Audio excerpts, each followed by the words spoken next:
Hello students, इस video में हम क्लास 6 साइंस का chapter 9 methods of separation in everyday life करेंगे।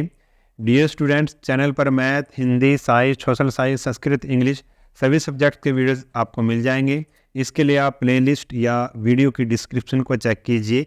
जैसे ही आप प्लेलिस्ट या वीडियो की डिस्क्रिप्शन को चेक करेंगे, आपको सभी सब्जेक्ट्स के लिंक मिल जाएंगे। तो शुरू करते हैं अपना चैप्टर। सबसे पहले कबीर का एक दोहा दिया हुआ है। साधु ऐसा चाहिए जैसा सूप सुभाए, सार सार को गई रहे, थोथा दई उड़ाए। क्या मतलब है इसका? जिस प्रकार से सूप द्वारा अनाज रखकर भूसे को उड़ा दिया जाता है, उसी प्रकार सज्जन व्यक्ति गुणों को धारण कर दोषों का परित्याग करते हैं। यानी कि जिस तरह से जो सूप होता है जिसमें अनाज को फटका जाता है, वो अनाज तो रख लेता है और जो भूसी होती है वो अलग हो जाती है, उड़ जाती है। इसी तरह से जो सज्जन व्यक्ति होता है वो गुणों को धारण कर लेता है और जो दोष होते हैं उनको छोड़ देता है। तो शुरू करते हैं chapter. Malli and his sister Valli are excited for their summer vacation. Malli और उसकी बहन वल्ली अपनी गर्मी की छुट्टियों को लेकर उत्साहित हैं। Their parents have planned a trip to visit their relative and friends living across India. उनके माता पिता ने भारत के विभिन्न भागों में रह रहे अपने मित्रों और रिश्तेदारों से मिलने की योजना बनाई है। They always stay in touch with their relatives and friends.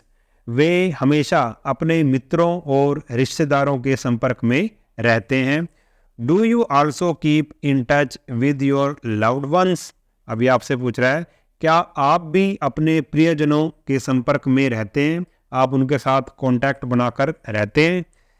There first halt is at their nani's house in Haryana.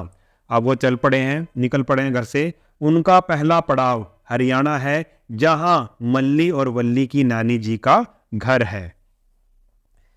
It is surrounded by large fields.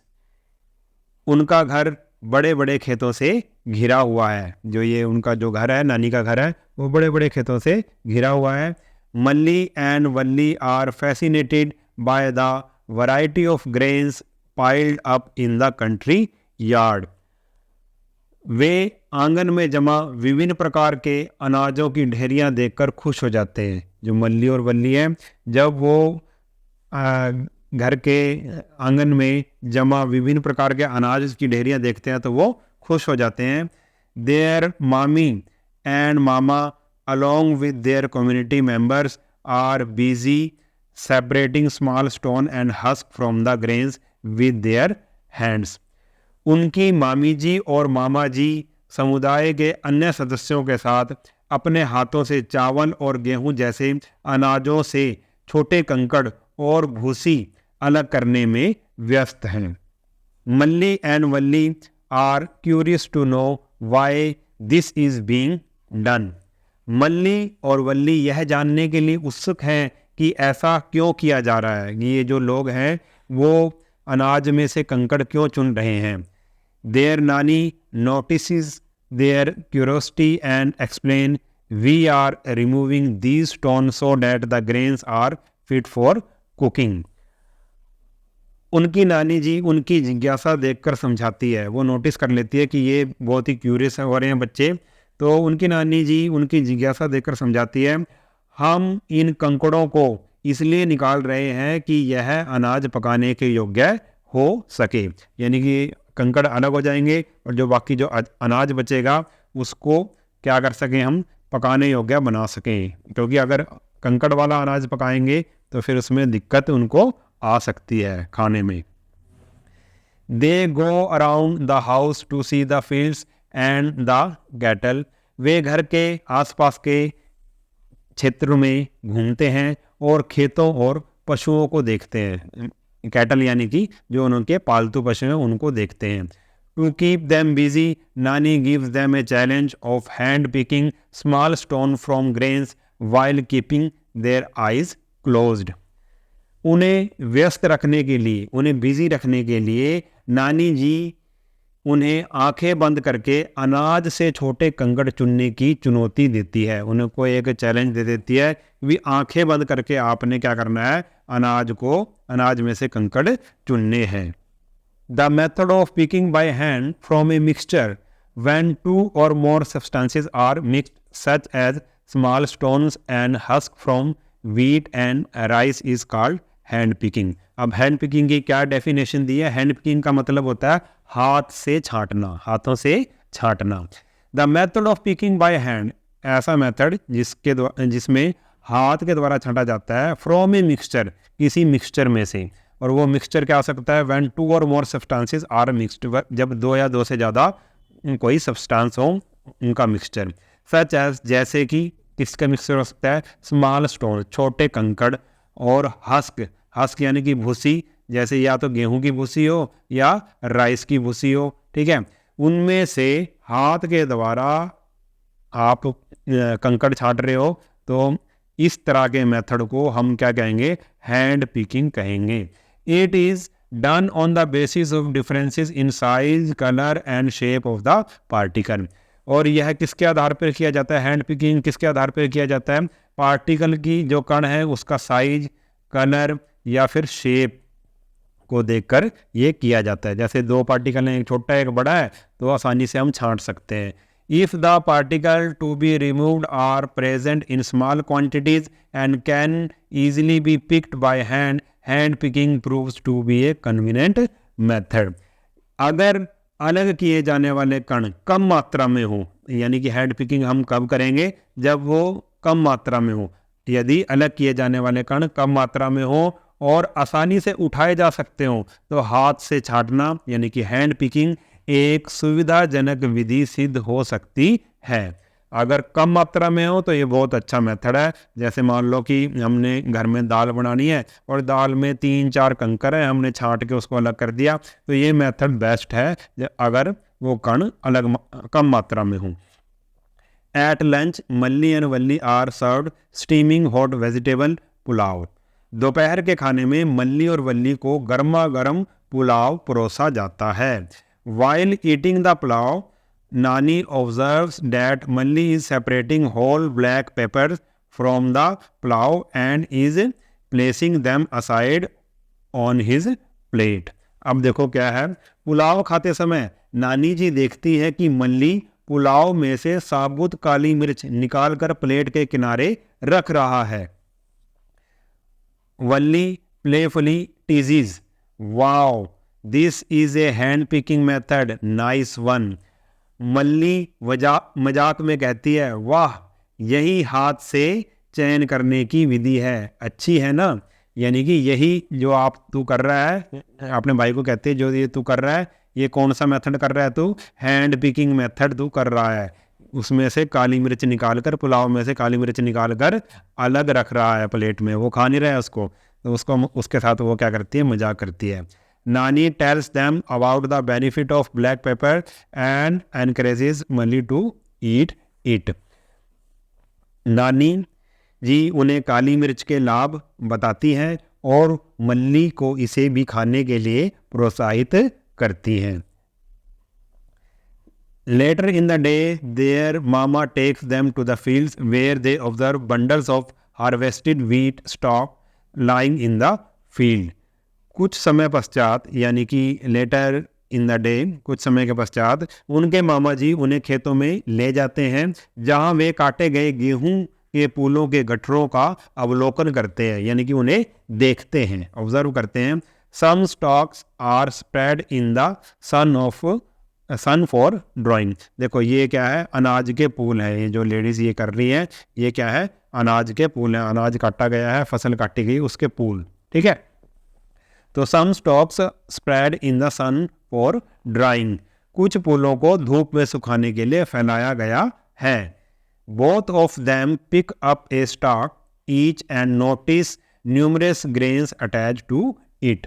दोनों एक एक फूला उठाते हैं और उनमें लगे अनगिनत दाने देखते हैं, अनाज के दाने देखते हैं। A group of farmers are beating the stalk on a large wooden log. एक बड़े लकड़ी के कुछ किसान फूलों को एक बड़े लकड़ी के लट्ठे पर पीट रहे हैं। जैसा कि देखो ये चित्र में दिखाया गया, फूलों को ये लकड़ी का लट्ठा पड़ा है, उसमें ये उसको पीट रहे हैं। Curiously Valli ask mama why are they doing this. अब जो जिज्ञासावश वल्ली मामा जी से पूछती है वे ऐसा क्यों कर रहे हैं, यानी कि वो फूलों को क्यों पीट रहे हैं। मामा explains they are beating the stalks to separate the grains. मामा जी समझाते हैं वे दाने अलग करने के लिए फूलों को पीट रहे हैं। This process of separating grains from the stalks is known as threshing. अब थ्रेसिंग किसे कहते हैं, उसकी डेफिनेशन, फूलों से दाने अलग करने की यह प्रक्रिया थ्रेसिंग कहलाती है। यानी कि फूलों से दाने अलग करने हैं पीट पीट कर या किसी और तरीके से, तो इस प्रक्रिया को, इस प्रोसेस को क्या बोलेंगे, थ्रेसिंग बोलेंगे। Farmers work hard yet they enjoy their work. किसान कड़ी मेहनत करते हुए अपने काम का आनंद लेते हैं। From time to time they sing folk songs while working. समय समय पर वे अपने काम के साथ साथ लय में लोकगीत भी गाते हैं। ठीक है, वो फोक सॉन्ग्स भी गाते रहते हैं। ठीक है। The separated grains get mixed with piles of husk. अनाज के अलग किए गए दाने भूसे की ढेरियों में मिल जाते हैं। जो अनाज के दाने जो अलग किए हैं वो क्या है भाई, भूसे की ढेरी में मिल जाते हैं। Valli whispers to Malli will the farmer hand pick the grains to remove them from so much husk. अब उसके दिमाग में क्वेश्चन आया, वल्ली फुसफुसाते हुए मल्ली से कहती है, यानी कि धीरे से मल्ली से कहती है, क्या किसान इतनी सारी भूसी में से अनाज निकालने के लिए उसे हाथ से छाटेंगे, यानी कि जो दाने मिक्स हो गए उसके साथ क्या वो हाथ से अलग करेंगे भूसी में से। She wonders how much time will the farmer take to separate these. वह सोचती है किसानों को इन्हें अलग करने के लिए कितना समय लगेगा। Let us perform an activity to find out the answer to the questions raised by Valli. अब जो उसने क्वेश्चन उठाया है उसके बारे में हम आगे करेंगे। आइए वल्ली द्वारा उठाए गए प्रश्नों के उत्तर जानने के लिए एक एक्टिविटी करें। अब इसने कुछ दिया है, ये भी पढ़ लेते हैं हम।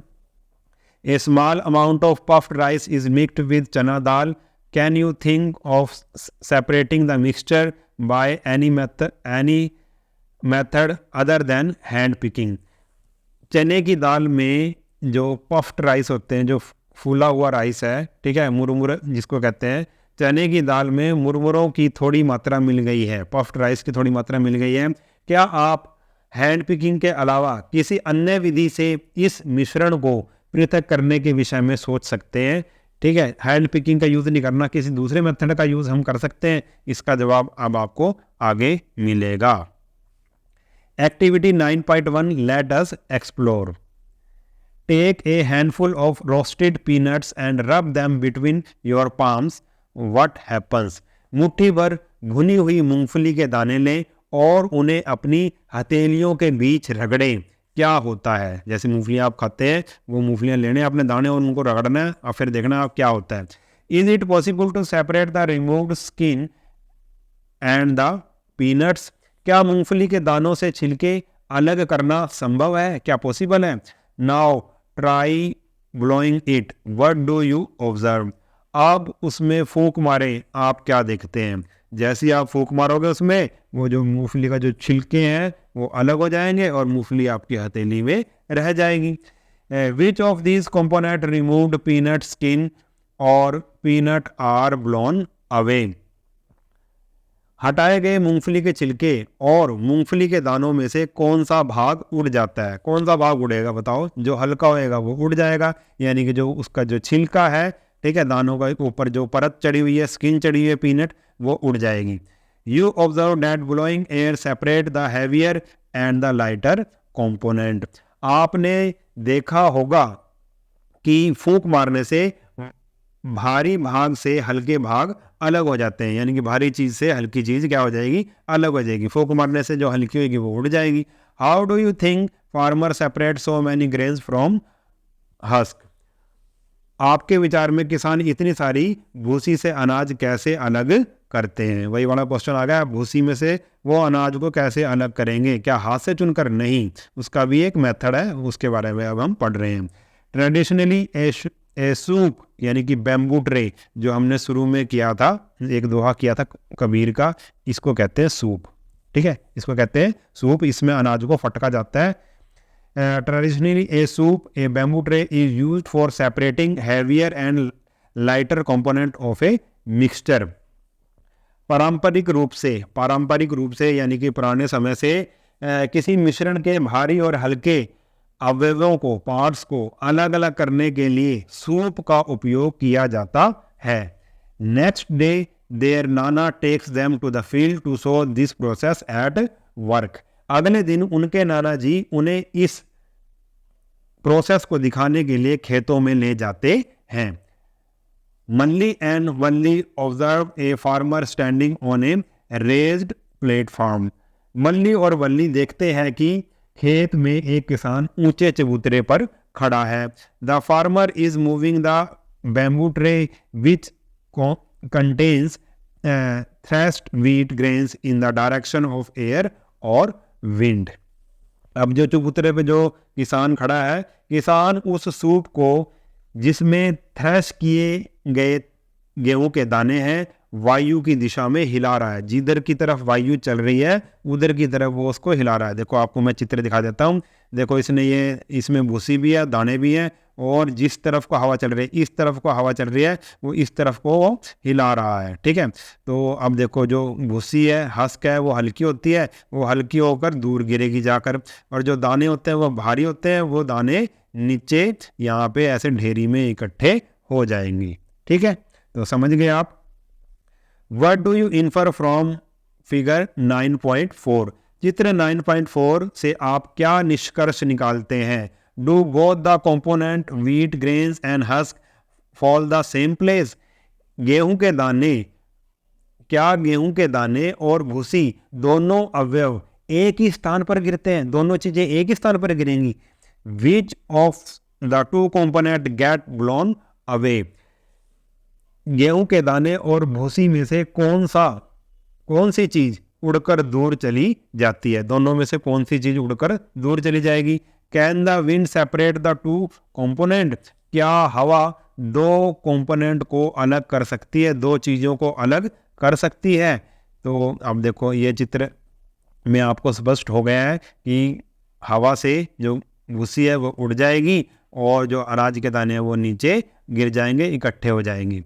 This method of separating heavier and lighter component of mixture by wind or blowing air is called winnowing.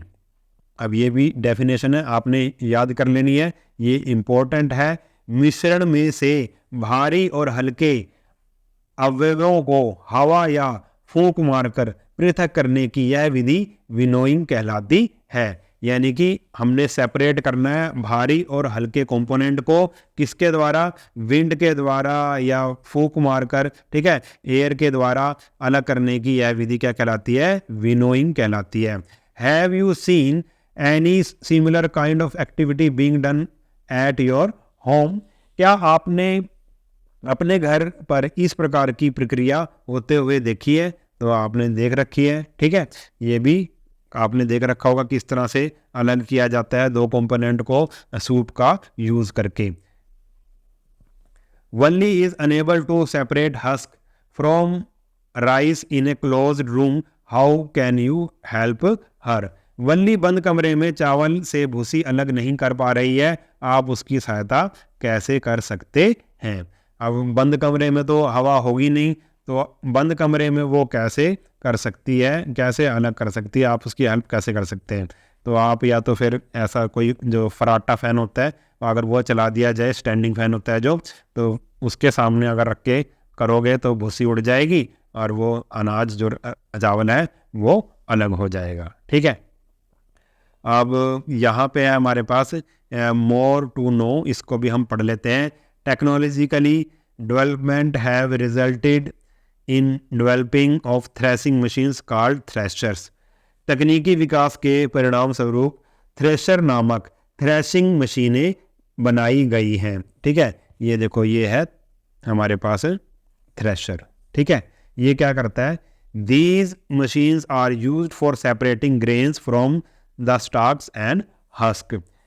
इन मशीनों का उपयोग टूलों से भूसी और अनाज के दानों को अलग करने के लिए किया जाता है। यानी कि ये जो मशीन है वो भूसी से क्या कर लेती है, पुलों से क्या अनाज के दाने अलग कर देती है और भूसी और अनाज के दानों को भी अलग कर देती है।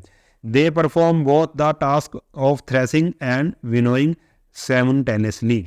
ये मशीनें, ये जो थ्रेसिंग मशीनें, ये मशीनें थ्रेसिंग और विनोइंग दोनों काम एक साथ करती है। यानी कि थ्रेसिंग का मतलब पुलों से दाने अलग करना, और विनोइंग का मतलब भूसे से दाने अलग करना, जो मिक्सर है भूसे का और उसका अनाज का, उससे दाने अलग करना। ठीक है, इस वीडियो में इतना ही। ये था पार्ट 1। नेक्स्ट पार्ट हम नेक्स्ट वीडियो में बनाएंगे। सभी पार्ट्स का लिंक आपको वीडियो की डिस्क्रिप्शन में और प्लेलिस्ट में मिल जाएगा। डियर स्टूडेंट, अगर वीडियो आपको अच्छा लगा है तो चैनल को सब्सक्राइब कर लेना और वीडियो को अपने सभी दोस्तों के साथ शेयर ज़रूर कर देना। मिलते हैं नेक्स्ट वीडियो में, तब तक के लिए नमस्कार।